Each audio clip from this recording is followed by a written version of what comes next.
जिंदगी की हकीकत क्या है,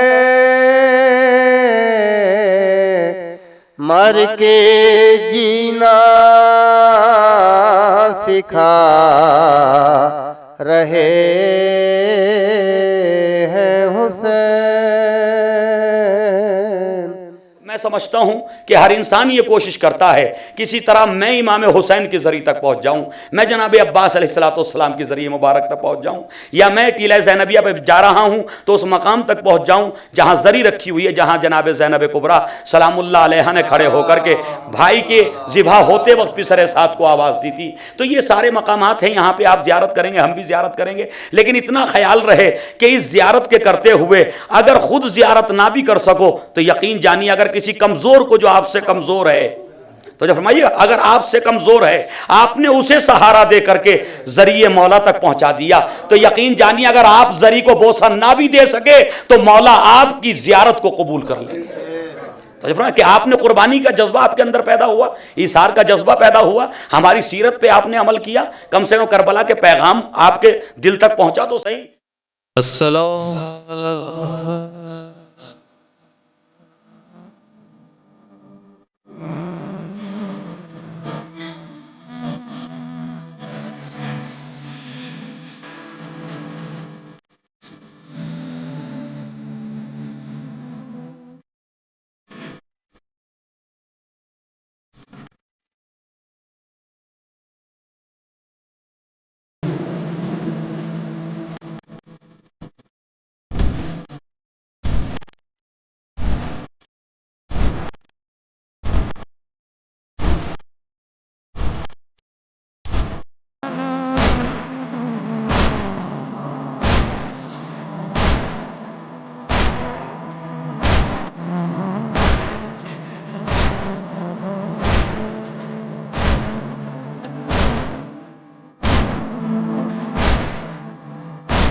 खुद ज़ाहिर बन के आना एक अलग तजुर्बा है, दूसरों को कोई सहूलत देना, उनकी तकलीफ में कमी करना, ये मेरी ज़िंदगी का बेहतरीन तजुर्बा रहा है अब तक। औज़ु बिल्लाहि मिनश शैतानिर रजीम, बिस्मिल्लाहिर रहमानिर रहीम।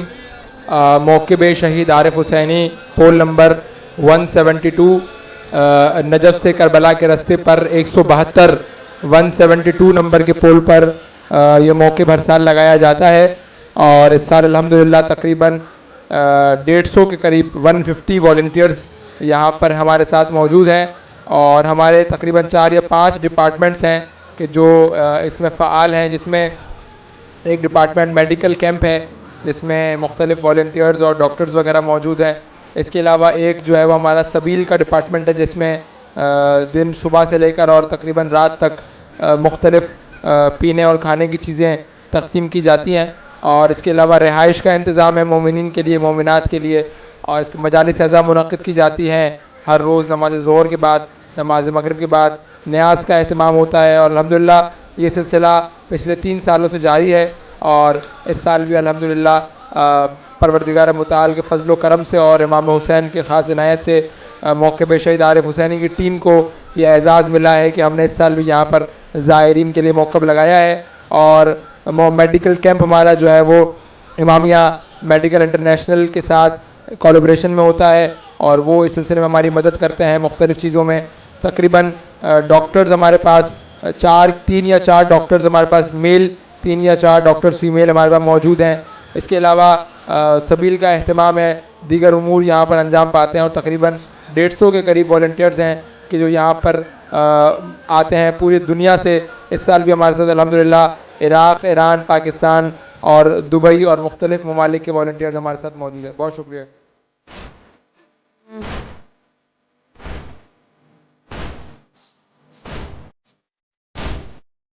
मैं मसीर क़यादत रबी से आप लोगों के सामने हूँ, डॉक्टर तस्नीम नकवी, और हमारा जो उमूद है वो 172 है, मौक़िफ़ शहीद आरिफ हुसैनी। ज़ाहिर इस्लाम से सारे ही लोग वाकिफ़ हैं और हमारा यहाँ आने का मकसद, मेरा ये इन लोगों के साथ पहला तजुर्बा है लेकिन बहुत बेहतरीन तजुर्बा रहा माशाल्लाह। अभी तक ज़ायरीन बहुत ज़्यादा हैं यहाँ पर और हमारा मकसद ये है कि हम तमाम ज़ायरीन अबा अब्दुल्ला को जो भी हम तकलीफ़ उनकी है उसको ख़त्म कर सकें, उनको कुछ सहूलत दे सकें, क्योंकि लोग यहाँ बड़ी तकलीफ़ में आते हैं, हमारे पास दर्द के साथ आते हैं, क़यादत रवी करते हैं, जिस्म में दर्द होता है, बहुत सारे मसाइल होते हैं। तो हमारी कोशिश ये है कि हम उनको कुछ ना कुछ सहूलत प्रोवाइड कर सकें। वाक़ई ये दिल चाहता है कि हर बार आए जाए। मैं तो ये रखती हूँ दिल में बात कि इंशाल्लाह अगली दफ़ा भी मैं इन लोगों के साथ आऊँगी और यहाँ पे ज़ायरीन को सर्व करूँगी, क्योंकि ख़ुद ज़ायर बन के आना एक अलग तजुर्बा है, दूसरों को कोई सहूलत देना, उनकी तकलीफ़ में कमी करना, ये मेरी ज़िंदगी का बेहतरीन तजुर्बा रहा है अब तक। और आखिर में मौला की मैं 1000 बार शुक्र अदा करूँगी उस बारगाह में कि वहाँ से मुझे ये तजुर्बा हासिल करने का मौका मिला, क्योंकि इससे पहले मेरा इस तरह का तजुर्बा नहीं था, ख़ुद ज़ाहिर बन के आने का तजुर्बा था। इस दफ़ा डॉक्टर के तौर पे आई और बहुत बेहतरीन तजुर्बा रहा है अब तक।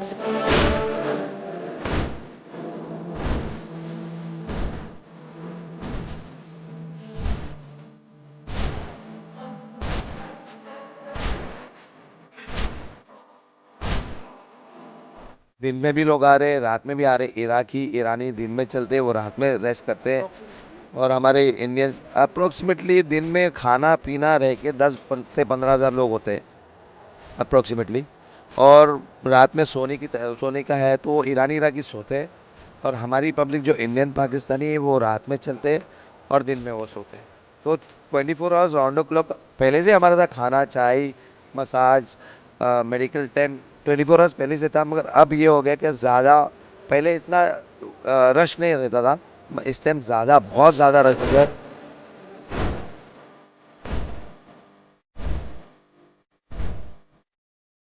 अस्सलाम वालेकुम वरहमतुल्लाहि वबरकातुहू। हम बोल रहे हैं कारवान हिंद पोल नंबर 327 से, जहाँ पे ये मेडिकल कैंप का सेटअप है। और यहाँ पे हम जो फैसिलिटीज़ देते हैं कि जो ज़वार जो चल के थक के जो आते हैं, जैसे उनको ब्लिस्टर्स होते हैं या तो जिनका ब्लड प्रेशर हाई हो जाता है, किसी का लो हो जाता है, किसी के पैर दर्द होते हैं, किसी को स्प्रेन हो जाता है, तो हम ये सब तमाम फैसिलिटीज़ देते हैं। अलॉन्ग विद किसी को इन्फेक्शन या फिर फ़ीवर, मसाज के लिए हमारे पास अलग से कैंप आज ये टाइम सेटअप है, जहाँ पे हम सिर्फ मसाज की ट्रीटमेंट देते हैं ताकि थके हुए ज़वार फिर से फ़िट होके जाए, ताकि और पैदल चल सके, ताकि वो इमाम हुसैन के हरम तक पहुँच सके। औज़ुबिल्लाहि मिनश्शैतानिर्रजीम, बिस्मिल्लाहिर्रहमानिर्रहीम। अल्हम्दुलिल्लाह, ये कारवान हिंद पोल नंबर 327 पे इसका चौथा साल है और इसमें सारी फैसिलिटीज़ जैसे कि खाना, सोना, फ़र्स्ट एड सारा प्रोवाइड किया जाता है। और जितनी भी ज़रूरतें होती है ज़वारों की, जितनी हो सकती है उतनी पूरी करने की कोशिश की जाती है।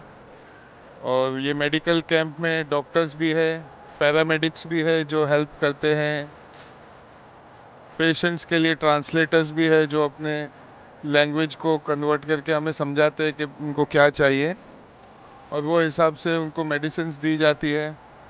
होम्योपैथिक मेडिसिन्स भी यहाँ पे दी जाती है, एलोपैथिक मेडिसिन्स भी है, फर्स्ट एड है, जैसे पैरों में आबले हो जाते हैं तो उसे क्लीन अप करके ड्रेसिंग करके भेजा जाता है।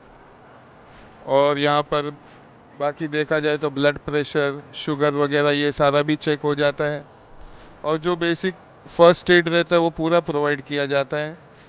जितना हो सकता है यहाँ पर खिदमत करने की पूरी कोशिश की जाती है और मौला से यही दुआ है कि इस तरह हर साल हमें ये काम करने की मोहलत दे। हमें कोशिश है कि यही हमारा अमल जो है हमारे लिए आखिरत का सरमाया है। मौला ये तौफीक हमें हमेशा हर साल करने की बख्श दे।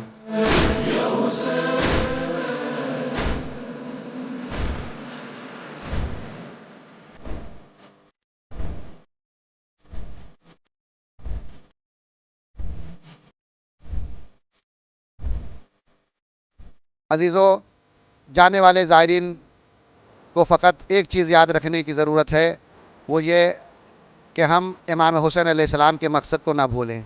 मकसद क्या था इमाम का? कि ज़िल्लत की ज़िंदगी से इज़्ज़त की मौत बेहतर है।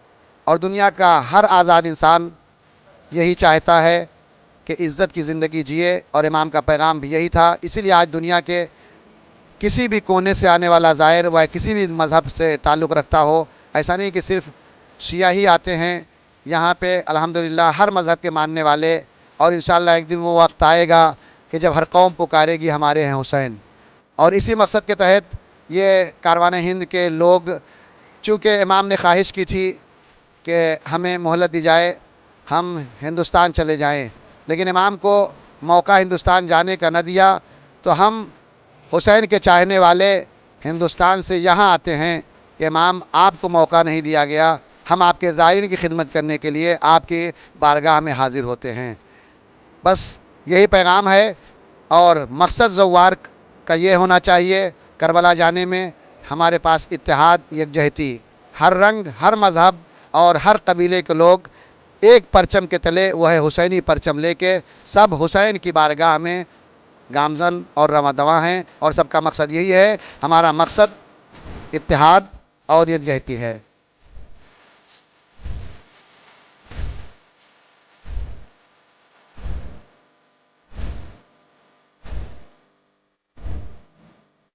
सफ़र इश्क के नाम से इंसान नजफ़ से करबला की तरफ जा रहा है, कारवां दर कारवां है। और मैं समझता हूँ कि मासूमीन अलैहिमुस्सलाम चूँकि क़ब्र इमाम हुसैन अलैहिस्सलाम पे आए थे, इसी तअस्सी में ये ज़्यादातर लोग करबला की तरफ आते हैं। उसके अलावा ये भी कहा जा सकता है कि चूँकि छठे इमाम की एक हदीस है कि ज़ाइर के हर कदम पर सवाब लिखा जाता है।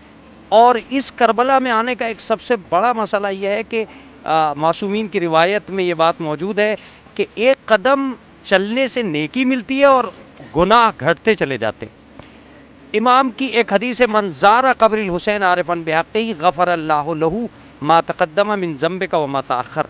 अगर इंसान ने इमाम हुसैन अलैहिस्सलाम की कब्र की ज़ियारत की है तो परवरदिगार आलम उसके गुनाहों को बख्श देगा।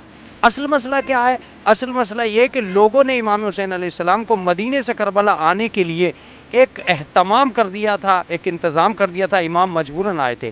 कल इमाम तन्हा करबला आए थे, आज पूरा ज़माना इमाम की तरफ आ रहा है, और ये इश्क़ हुसैन अलैहिस्सलाम है जो ये चल रहा है। सवाल ये पैदा होता है कि ये लोग आखिर आकर क्या ले रहे हैं।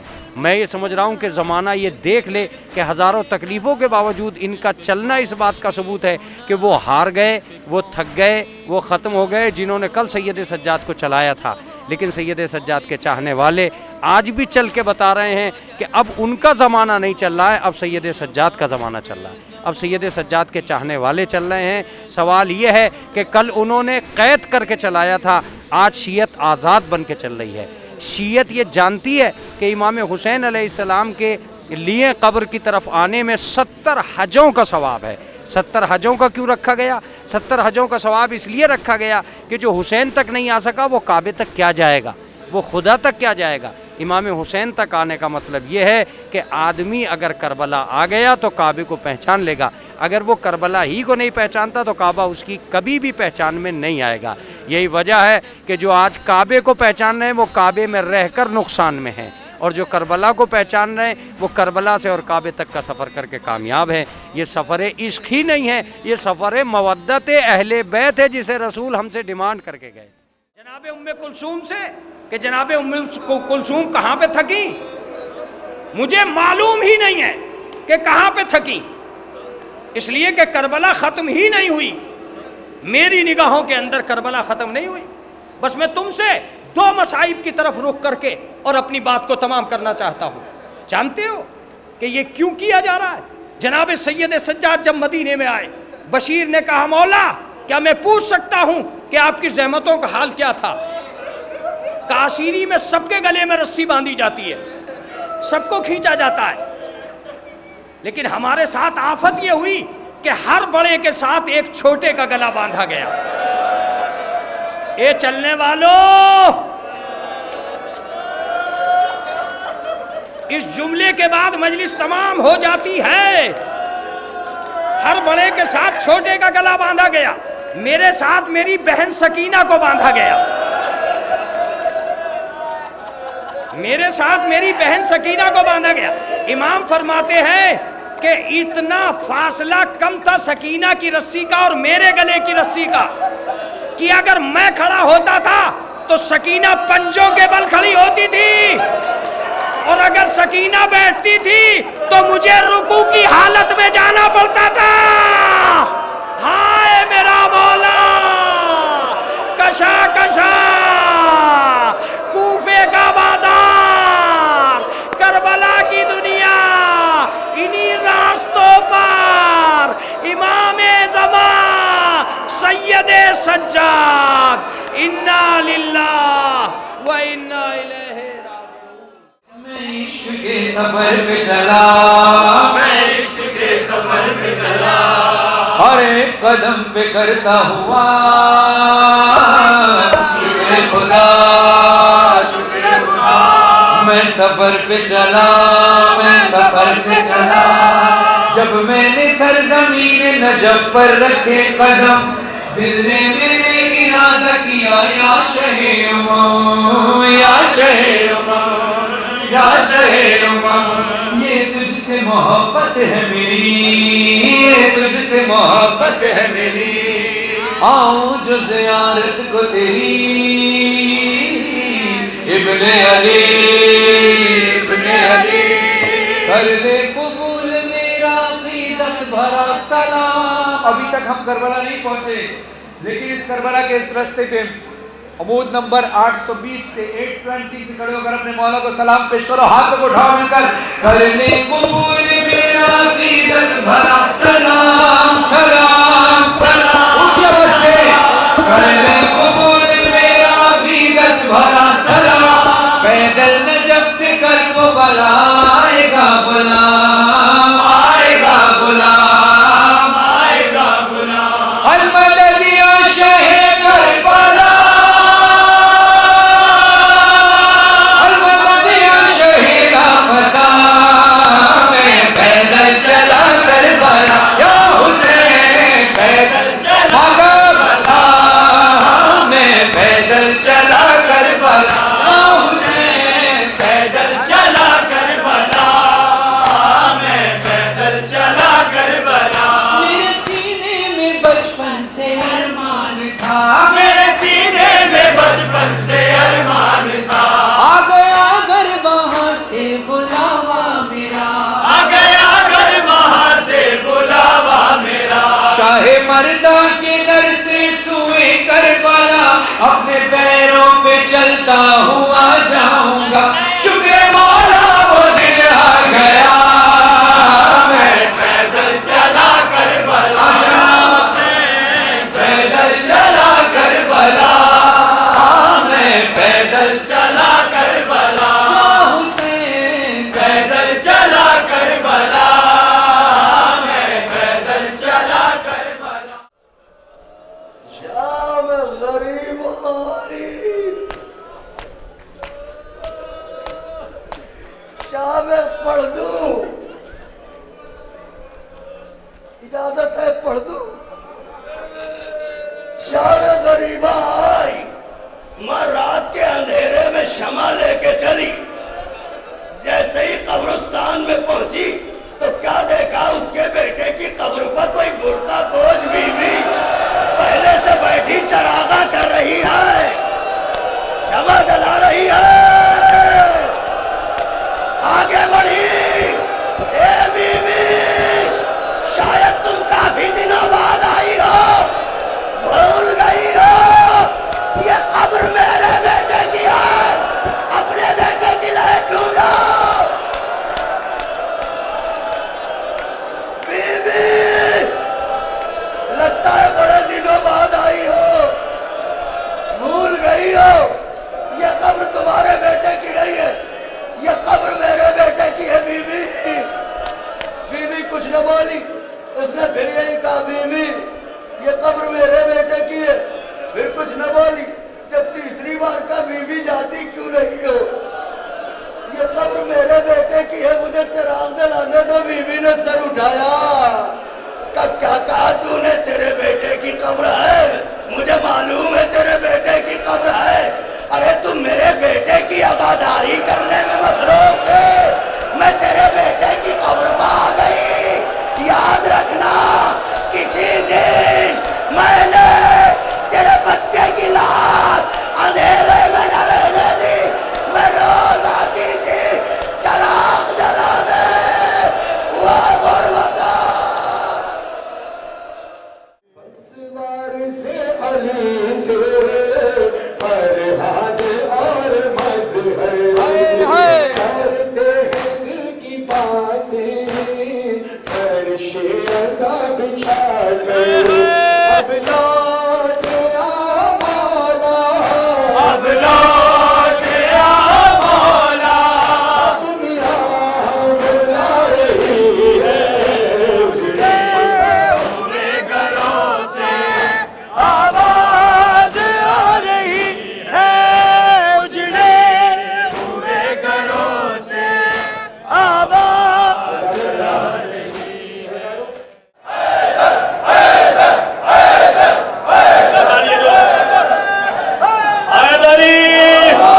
ये जो अब शेर में पढ़ रहा हूँ, इससे मैं तायद लूंगा अपने अजमेर शरीफ के लोगों की।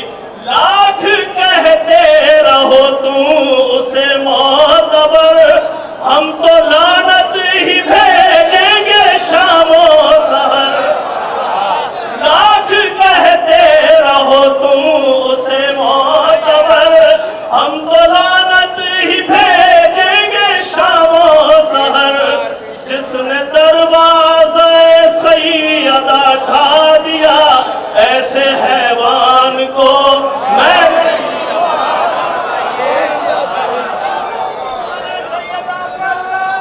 पेश, जिसने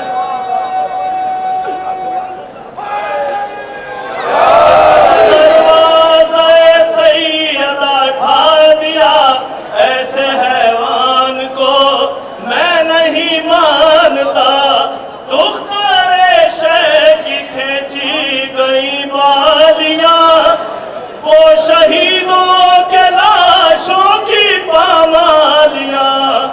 जिसने ज़ैनब के हाथों में बांधी रस्म, उस मुसलमान को मैं नहीं मानता, मैं नहीं मानता ऐसे बाजार को। ऐ ज़फ़र जिसमें ज़ैनब को लाया गया, मैं नहीं मानता ऐसे बाजार को। ऐ ज़फ़र जिसमें ज़ैनब को लाया गया, घुट के बाली सकीना जहां मर गई, ऐसे जिंदान जख्म दिल के